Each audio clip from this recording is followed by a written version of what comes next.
Bienvenue sur Horror News.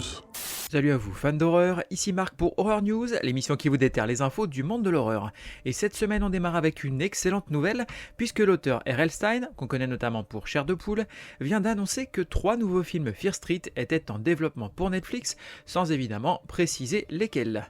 Bon, en attendant, on va pouvoir découvrir le film Fear Street Prom Queen cette année sur Netflix, et la saison 2 de Chair de Poule dès le 10 janvier sur Disney+.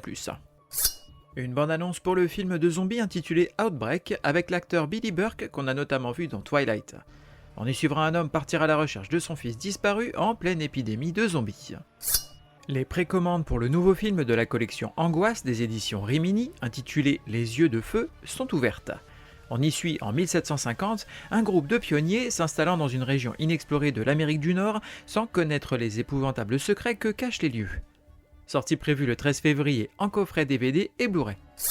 Une bande-annonce pour le jeu vidéo intitulé Dream Cage. Les développeurs ont récolté de nombreux témoignages de paralysie du sommeil pour les retranscrire et vous faire mener l'enquête tout au long de 5 nuits cauchemardesques, durant lesquelles rêve et réalité vont se confondre et dans lesquelles vous devrez rester silencieux parce que le jeu va capter le moindre son de votre micro. Donc le jeu est actuellement en développement sur PC.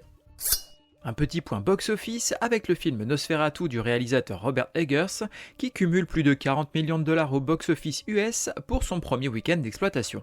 Il ne lui reste plus qu'à continuer comme ça pour rembourser son budget de production qui est estimé à environ 50 millions de dollars. Alors qu'on attendait sa sortie à l'automne dernier, le jeu vidéo intitulé Toxic Crusaders, mettant en scène le Toxic Avenger et ses amis de la série d'animation, vient d'annoncer une sortie prévue pour le second quadrimestre 2025. L'histoire est prévue comme une suite à celle développée dans la première saison du cartoon. Sortie prévue sur PC, PlayStation, Xbox et Nintendo Switch. Un teaser pour le jeu vidéo Survival Horror à la 3e personne intitulé Pirates Never Die. On y incarnera un jeune pirate cherchant son frère disparu sur une île maudite peuplée de nombreuses créatures monstrueuses. En fait, c'est une sorte de Resident Evil version pirate.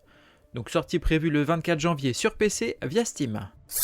La réalisatrice du film I Saw the TV Glow, Jane Showbrun, vient d'annoncer que son prochain film serait un slasher queer intitulé Teenage Sex and Death at Camp Miasma.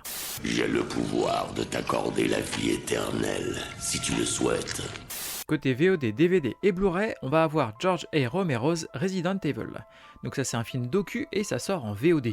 Donc c'est un docu en fait qui revient sur le projet d'adaptation en film de la franchise de jeux vidéo Resident Evil par le père du zombie moderne, le réalisateur George A. Romero.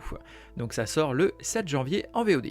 Ensuite on a l'IA du mal chez ESC Éditions, donc ça c'est une sortie DVD et Blu-ray dans laquelle en fait on a une famille qui est sélectionnée pour tester une nouvelle IA. Mais cette dernière en fait va s'assurer que rien ni personne ne menace le bien-être de la famille et donc ça va partir méchamment en cacahuète. Donc ça sort le 8 janvier.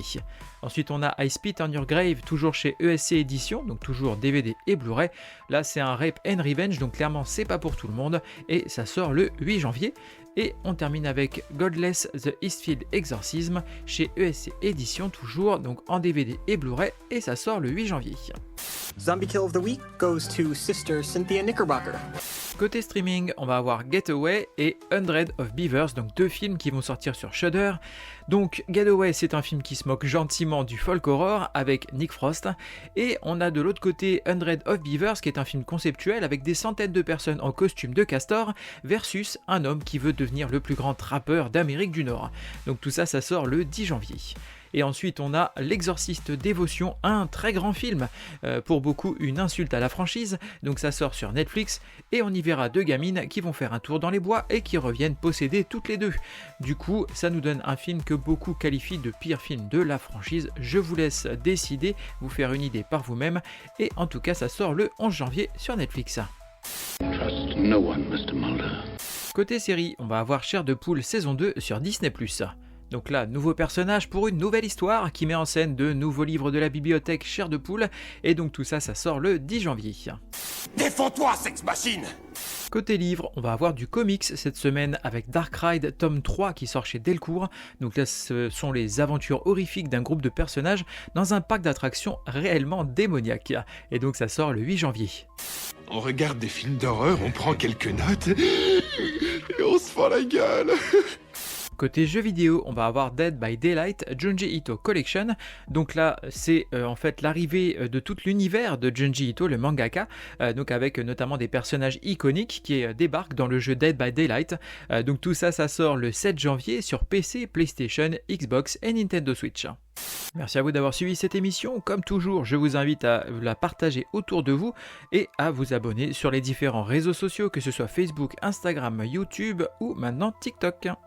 Il ne me reste plus qu'à vous souhaiter bonne semaine et bon frisson.